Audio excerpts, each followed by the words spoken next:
to be a drug dealer was a prosperous position. You were honored. As a teenager on the streets of Buffalo, New York, Guy Ianniello hung out with gangs and experimented with drugs. Drugs were just pills at first, and then it went to marijuana, and then it escalated and got bigger and bigger, and the drugs became more of a friend to me than anything else. Guy joined the Navy in 1972. Instead of straightening up, he fell even deeper into the world of drugs. At that period of time, I got into drugs very heavily, especially in the military. In fact, I got involved in a group of individuals, civilian and military individuals, that were involved in the drug world, and it really escalated my drug abuse to where at one time I was shot at and almost killed. When he left the military, Guy became a full-time drug dealer. But he was arrested in the biggest cocaine bust Western New York had ever seen. So at the age of around 20, 21, I was sentenced to prison for life. After serving only a year and a half of his life sentence, Guy was paroled. He married an old acquaintance, Kate. He started a limo service and several other businesses, most of which he used to traffic drugs. Guy made a lot of money, but there was a price. It was always the fear, always having to turn around, always having to look behind you to know, always being concerned whether phones were tapped. No, they were always wondering if you were going to get shot and killed during a drug deal. Along with Guy's paranoia came an increasing addiction to drugs. Soon it was more than Kate could stand, so she left. Eventually, drugs cost Guy everything he ever had and more. All the money I had, I went through. I was actually in my own home that was in foreclosure with no running water, no electricity, no money, taking showers outside of hoses, and eating where I could eat, and taking sneakers out of garbage cans. I had no life. My only exit was death. I got to a point where I actually slit my wrists to try and kill myself because I could no longer live that life. I wanted to stop using it, and I couldn't. No matter what I tried, programs or anything, I couldn't stop. Guy was arrested again for drug possession. He was out on bail when he ran into an old friend who invited Guy to church. I thought, well, what do I got to lose? I've tried everything else. Later that afternoon, the service was still on Guy's mind. That preacher said, just ask Jesus. So I sat up and I said, you know, God, I know you're out there somewhere. I know you're out there somewhere. I believe you're out there somewhere. I've been brought up that way, to believe that there's a God, but I don't know you. And I said, you know what?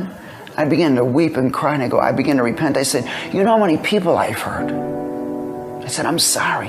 How many families are destroyed? How many people I killed by selling them drugs or causing money to go into a place where somebody was murdered or whatever. And it just began to affect me.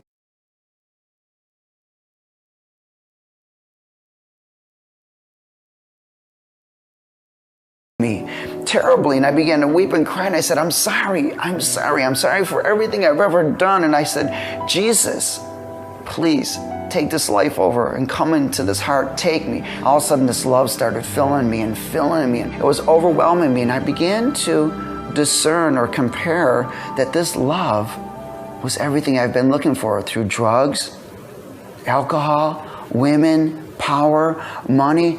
And I realized, wait a minute, it's you. It's you I've been looking for this whole time.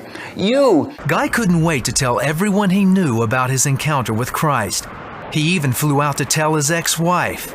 Kate couldn't believe the change. I saw the same person in human form, but he was entirely different in every other way. He was just so alive. I saw what born again really meant. The change Kate saw in Guy prompted her to make her own decision to accept Christ. I was in the New Age, just really looking for a supernatural God. If God was God, he could still do supernatural things. And I didn't find him in the supernatural through the New Age, but when I saw a Guy changed totally, I knew that anything that could change that man was the God that I was looking for. While Guy was a changed man, his past was still on trial. When he went back to court, they ignored my life sentence. And here I had a mandatory minimum 4 years to do. I walked out of the courtroom with probation and no longer went to prison. Within 2 months, Guy and Kate remarried. Now I'm a pastor of a church, director of a drug program, which we have a discipleship for men and women. And we minister in the jails. We own a construction company called Covenant Builders, where we can disciple these men and then teach them a trade. I can honestly say that I am married to a man of God and very honored that God has chosen me to be his wife. He is of the highest integrity of any man I know. He's honest, he's faithful. He cares selflessly about others. He's just really a true picture of what Jesus is to me and my family and to the people around here. Today, it's not about wealth or fame or power.